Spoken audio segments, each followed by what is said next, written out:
नमस्कार, मैं हूं सुमित अवस्थी। हम भारत के लोग देख रहे हैं आप सबका स्वागत है।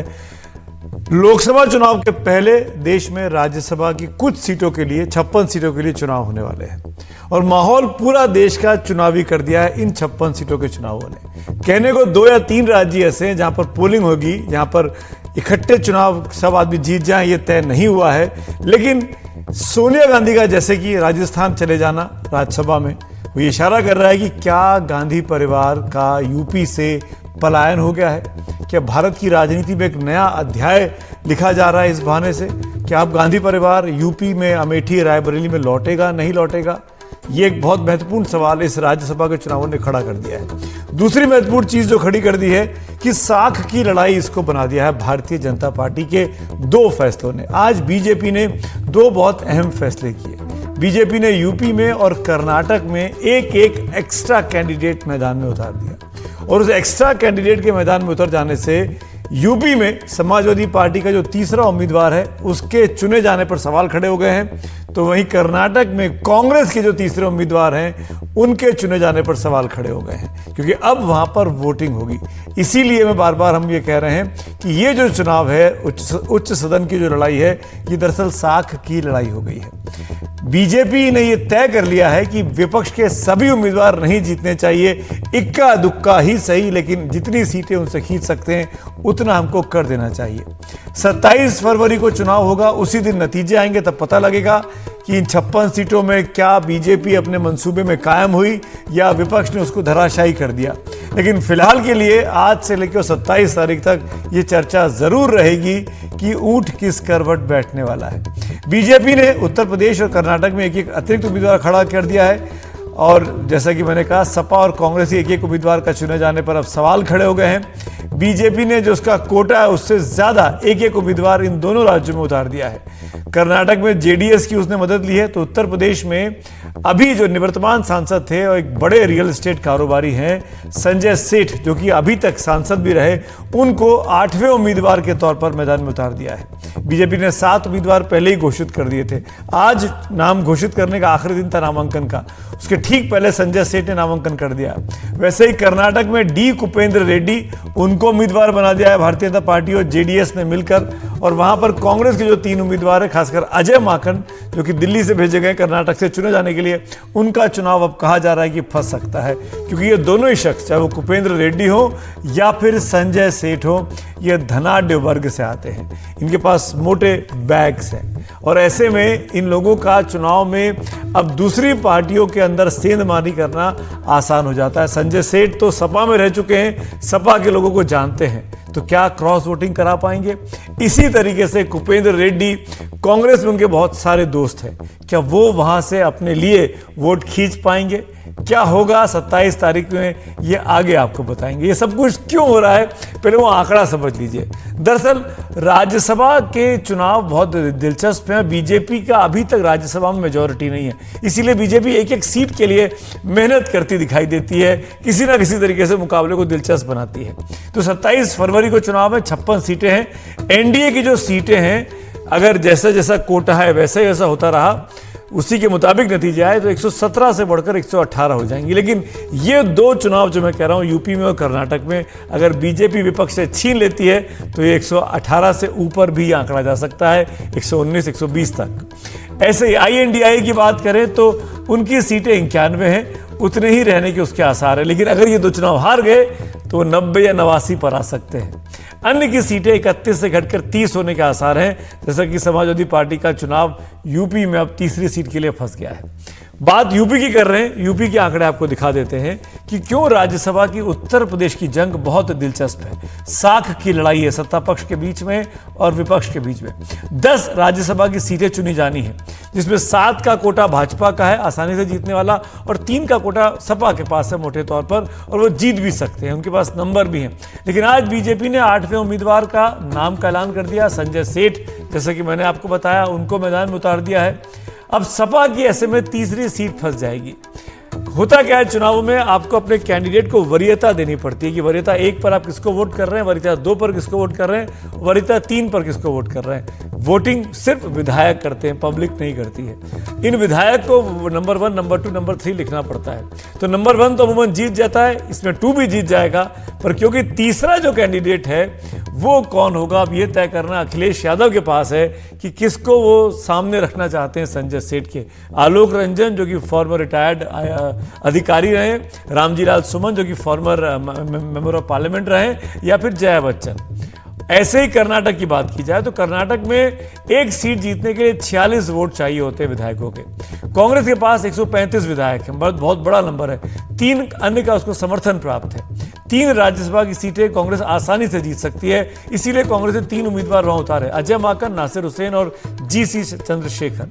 भारतीय जनता पार्टी के पास 66 विधायक हैं, जेडीएस के पास 19 हैं, यानी कुल मिलाकर 85 होते हैं। दूसरी सीट के लिए 7 वोट इस अलायंस के पास कम है, लेकिन बीजेपी ने पहले उम्मीदवार के तौर पर नारायण बंडिगे को उम्मीदवार बनाया और आज डी कुपेंद्र रेड्डी को ज्वाइंट उम्मीदवार के तौर पर उतार दिया है। ऐसे में अब कुपेंद्र रेड्डी को 7 से 8 वोटों को मैनेज करना है।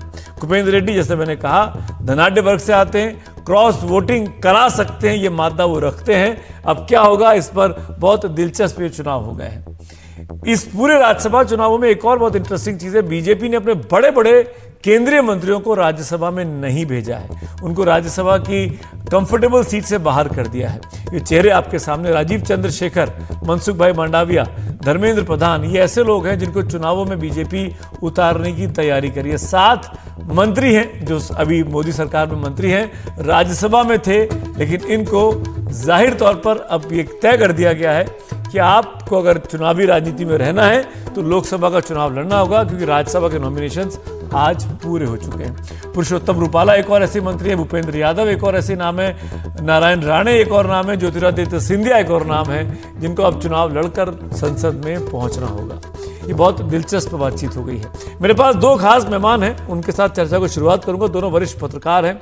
विनोद अग्निहोत्री जी अमर उजाला की तरफ से हमारे साथ जुड़ रहे हैं, और साथ में हमारे साथ हैं इस वक्त एक और मेहमान के तौर पर रामकृपाल सिंह जी। आपका भी बहुत बहुत स्वागत है।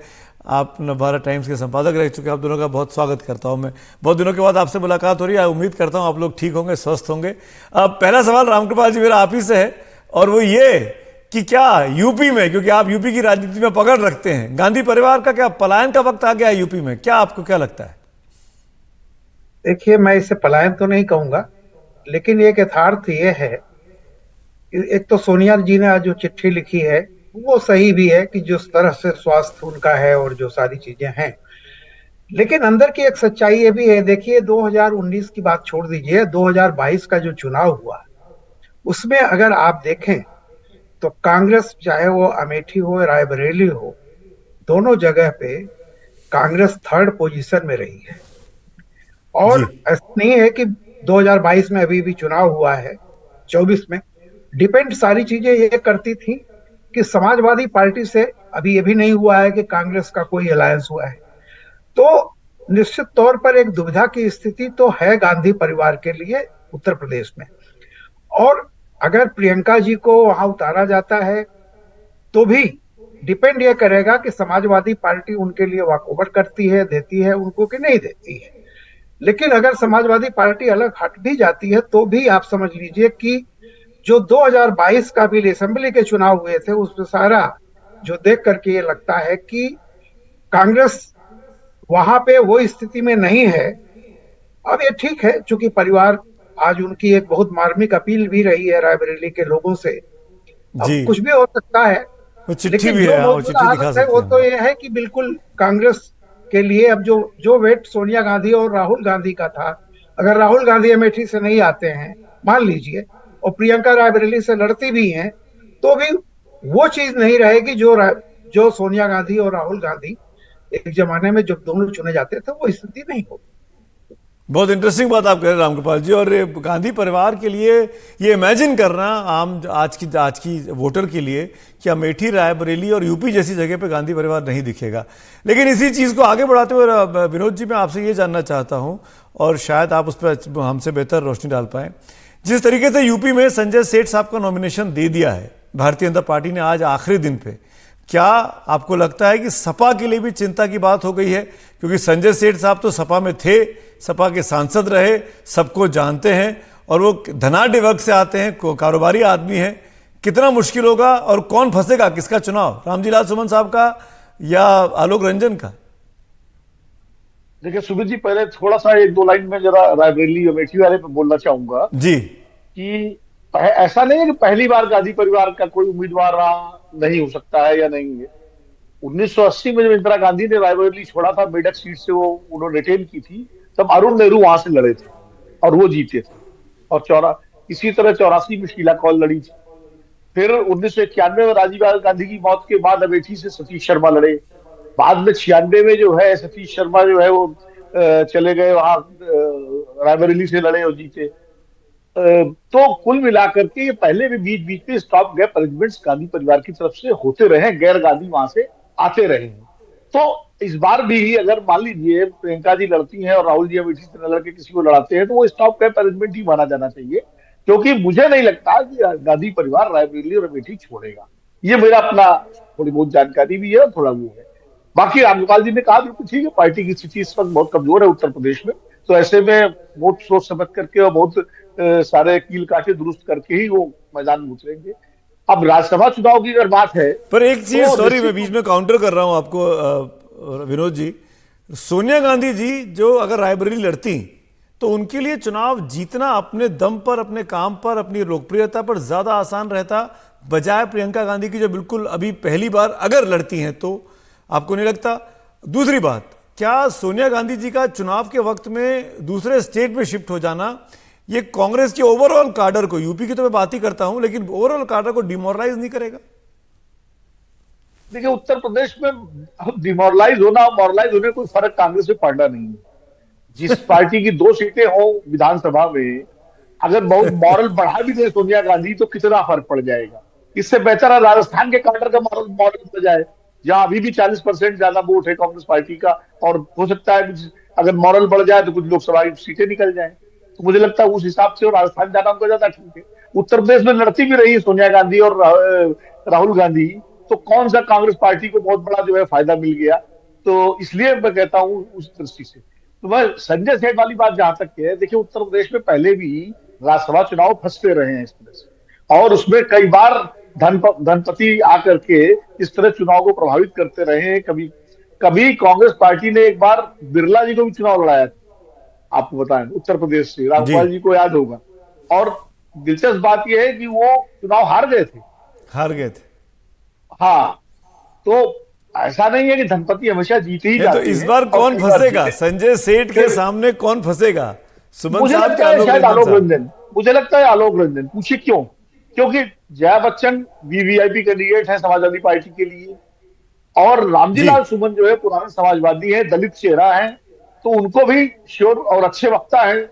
आलोक रंजन को दिया है अखिलेश जी ने, पूर्व नौकरशाह है, तो उनको वही रहेंगे तीसरे नंबर पे, लड़ाई उन्हीं के साथ। मैं क्विक रिएक्शन रामगोपाल जी का लेता हूं, उन्होंने हाथ उठाया, मेरे पास वक्त की लिमिटेशन है। विनोद जी, रामगोपाल जी आप कुछ बोलना चाह रहे थे? 30 सेकंड। नहीं, मैं ये कहना चाहता हूं कि बीजेपी ने जो 8वां कैंडिडेट उतारा है, संख्या के हिसाब से उसको 6 या 7 वोट चाहिए, और कर्नाटक में भी यही स्थिति है, 6 या 7 वोट चाहिए। मैं एक बात कह रहा हूं कि जिस तरह से बीजेपी समाजवादी पार्टी के अंदर नाराजगी है, आप ये देखिए ना कि पीडीए का मामला, वो पीडीए का नारा लगाते हैं कि पिछड़े, दलित और अल्पसंख्यक। अब इसमें बताइए, नहीं, जया को लेकर के जितनी बुरी तरह से नाराजगी है, जया और आलोक रंजन जी, उसमें अगर कोई पिछड़ा वाकई है वो सुमन जी हैं सारे, और उनका जमीनी नेता है, आधार है। इसके अलावा जो दोनों हैं, इनको दोनों को लेकर के बहुत ज्यादा समाजवादी पार्टी में नाराजगी है। तो इसलिए ये कह देना कि अभी क्या होगा नहीं होगा, चूंकि नाराजगी तो जया को लेकर के है और आलोक जी को लेकर के, सुमन जी को लेकर के नहीं है जी। इसलिए बहुत ही मुश्किल काम है। बहुत ही इंटरेस्टिंग हो गया है। मैं कह रहा हूं लोकसभा चुनाव के लिए हमको तो मई का इंतजार करना पड़ेगा, 15-20 मई को क्या होगा, वक्त की कमी है। माफी चाहूंगा विनोद जी, मैं टोक रहा हूं आपको। रामगोपाल जी बहुत बहुत शुक्रिया। मैं जानता हूं आप दोनों यूपी के धुरंधर पत्रकार हैं और यूपी की नब्ज को बहुत अच्छे से समझते हैं, आपके पास बहुत अच्छी टिप्पणियां भी होंगी बोलने के लिए, पर शुक्रिया, वक्त की कमी है। विनोद जी मैं सुन नहीं पा रहा हूँ, शायद ऑडियो की दिक्कत है। विनोद जी और रामगोपाल जी आप दोनों का बहुत बहुत शुक्रिया। लेकिन क्या होगा ये 27 फरवरी को पता लगेगा। बीजेपी 24 घंटे राजनीति करने वाली पार्टी है और कोई भी काम आसानी से विपक्ष के पास चला जाए ये तो हो ही नहीं सकता। इसीलिए इस चुनाव को भी उसने दिलचस्प बना दिया है। वक्त है ब्रेक का, ब्रेक के उस पार वीडियो ऑफ द डे।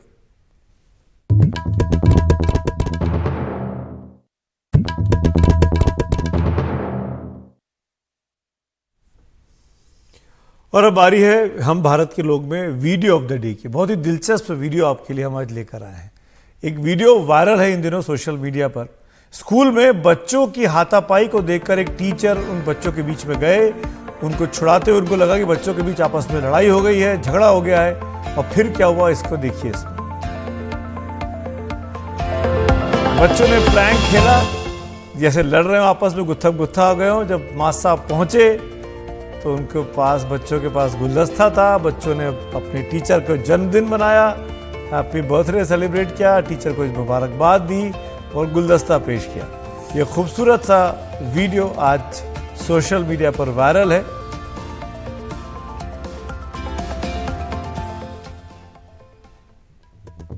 तो हम भारत के लोग में फिलहाल इतने। अब रात 9 बजे आपसे मुलाकात होगी आज की सबसे बड़ी खबर के साथ। चुनावी बॉन्ड पर आज सुप्रीम कोर्ट ने बिल्कुल रोक लगा दी। अब पार्टियों को कैसे फंडिंग होगी बताएंगे रात 9 बजे।